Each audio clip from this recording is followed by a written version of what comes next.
avec Sylvain, on a fait un bad buzz sans le vouloir par rapport au tour de mimes sur TikTok. Parce qu'en gros, j'étais en live et Sylvain a dit qu'il fallait penser à décocher la case du réabonnement automatique sur, Mime, quand on prend l'abonnement. Moi, je l'ai regardé avec des gros yeux en mode: «Mais qu'est-ce que tu racontes?» Parce que c'est un peu le but que les gens continuent d'être abonnés, genre.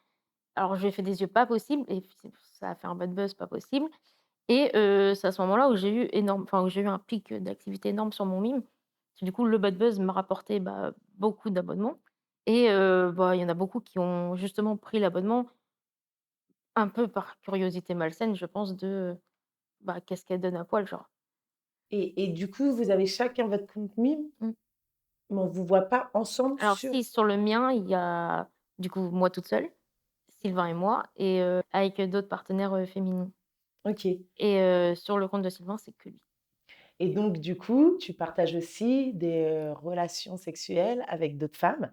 Ouais, alors je suis plus dans avec d'autres femmes, je suis plus dans comment je pourrais appeler ça? Genre vraiment, pas de relation purement sexuelle, genre je suis plus dans, le câlin, la tendresse, un peu plus l'érotisme que le rapport en lui-même, quoi. Et tu les trouves comment, ces personnes? C'est mes amis. Qu'est-ce qui vous a amené à vous lancer sur TikTok, sur Mime? Alors moi, déjà, même avant d'être avec, Sylvain, j'ai toujours été, même plus à l'aise, nue qu'habillée, hein, vraiment. J'ai pas de problème avec ma nudité, bien au contraire et alors avant, j'avais tendance à envoyer un peu beaucoup de photos de moi nue, mais gratuitement, quoi. Donc parce que j'ai ce truc de j'adore draguer, j'adore plaire et tout et donc du coup, bah, voilà, moi, genre dès que j'allais bien avec quelqu'un, ça s'envoyait des nudes ultra facilement. Vous diriez que vous avez un petit côté, exhibitionniste? Ouais, oui, bah, oui. Bah, ouais, alors après, j'irai pas me mettre à poil dans la rue, hein, évidemment, mais si demain on devait aller passer une semaine de vacances au Cap d'Agde, moi ça me gênerait pas. Ça serait un plaisir. Ouais, OK. ça me gênerait pas du tout. Donc je me suis mis avec Sylvain, je vendais mes photos, sur une autre plateforme, que je veux même pas en faire la pub parce que ça vaut pas le coup. OK. Mais non, parce que c'est vraiment le ramassis de la France profonde, avec les délires les plus chelous possibles et imaginables. D'accord. Donc bon et puis après, du coup avec Sylvain, on a décidé de moi j'en avais un avant d'être sur TikTok, où je me faisais à peu près, 300 € par mois, je dirais et je l'ai arrêté quand j'ai commencé à prendre un peu de popularité sur TikTok parce que, je sais pas, j'avais pas forcément envie qu'on tombe dessus et tout. Puis finalement, ça me manquait en fait de faire mes photos, et tout ça et puis, finalement, c'est rendre l'utile à l'agréable parce que, bah, ouais, pour les chiffres, moi, je m'en tire un SMIC par mois avec Super. Waouh, c'est pas mal, hein. Ouais. en plus de l'argent que je touche sur TikTok, évidemment. Et du coup, au niveau de on parlait du cadre juridique, Mmh. de tout ce qui est sécure aussi, heu, est-ce que vous pouvez nous éclairer un peu sur, ce point-là? Faut savoir qu'on sera pas aidé. Enfin, il y a soi-disant, on est protégé, mais pas du tout. Genre, si demain je porte plainte parce qu'on a fait fuiter mes photos, puis c'est dans un violon, c'est pareil, quoi. On sera pas aidé, on nous dira: «Bah, vous aviez qu'à pas vous afficher sur les réseaux et puis bien fait pour vous», quoi. Donc vraiment, faut savoir que se lancer, mmh, dans le je vais en profiter pour faire ma petite prévention, mais se lancer sur les contenus, enfin faire du contenu pour adultes comme ça sur internet, c'est pas anodin. Faut savoir que si vous êtes dans le monde du travail, bah, votre patron, vos collègues peuvent tomber dessus, votre famille aussi et si, bah, votre famille est pas OK avec ça, bah, on rejoint La question. Amélie, ouais, qui disait: «Ce qu'en pensent les parents». Alors moi, je suis en mode, bah, je vais avoir 29 ans, je suis adulte, je fais un peu ce que je veux, genre, vraiment, que si mes parents, ils en pensaient pas du bien, bah, c'est mon problème, c'est pas le leur. Mais j'ai de la chance d'avoir une famille, qui me suit dans tout ce que je fais, genre, un peu trop à l'aveugle même des fois. Genre: «Eh, retenez-moi, mais maman retiens-moi». Mais non, non, vraiment, j'ai cette chance d'être très soutenue dans tout ce que je fais et d'avoir aucun tabou justement avec ma famille et que, bah, ça se passe bien, mais c'est pas partout pareil malheureusement. Je connais des gens qui ont coupé les ponts carrément avec leur famille, à cause de ça et tout, parce que, bah, c'est pas OK pour tout le monde de s'afficher nu sur internet.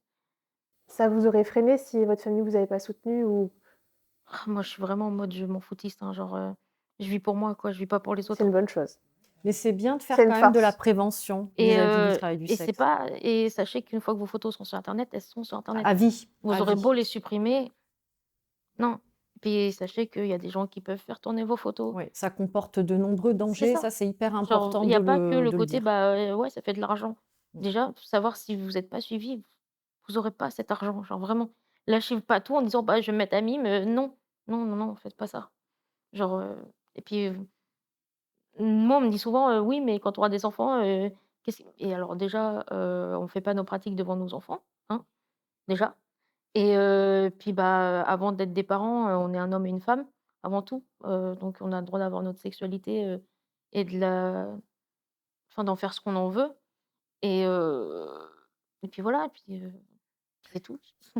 L'émission va bientôt toucher à sa fin, mais j'aimerais savoir du coup, quels sont vos projets pour la suite? Bah, nous, enfin, en tant que projet pro, bah, du coup, j'aimerais continuer, moi, à faire ce que je fais. Genre, j'adore ma vie actuellement. Continuer à faire mes lives et tout, en étant sur TikTok. Et en projet plus perso, beh, on aimerait, déménager et puis, essayer de fonder notre famille. Super. Et est-ce que vous avez un petit mot pour la fin? Quelque chose à rajouter? Quelque chose dont vous voulez parler?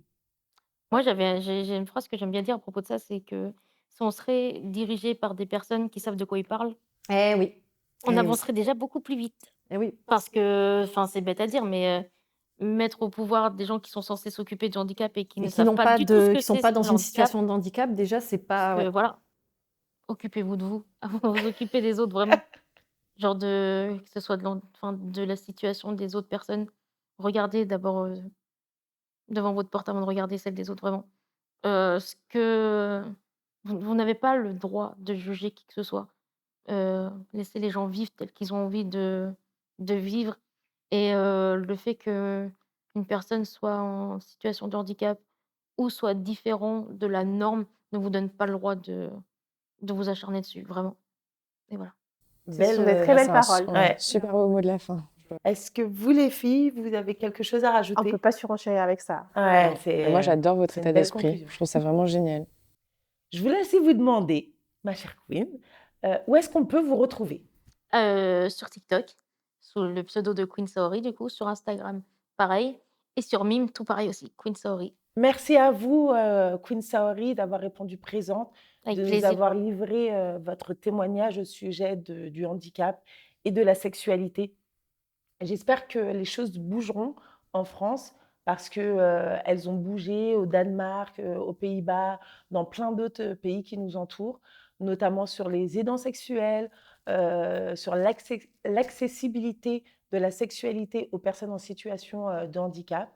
Donc j'espère aussi que l'émission, arrivera jusqu'à vos oreilles et en tout cas, je vous dis merci encore. Je vous dis à vous, chers téléspectateurs, à très vite pour un nouvel épisode de Sexualité et Confidence. Ciao!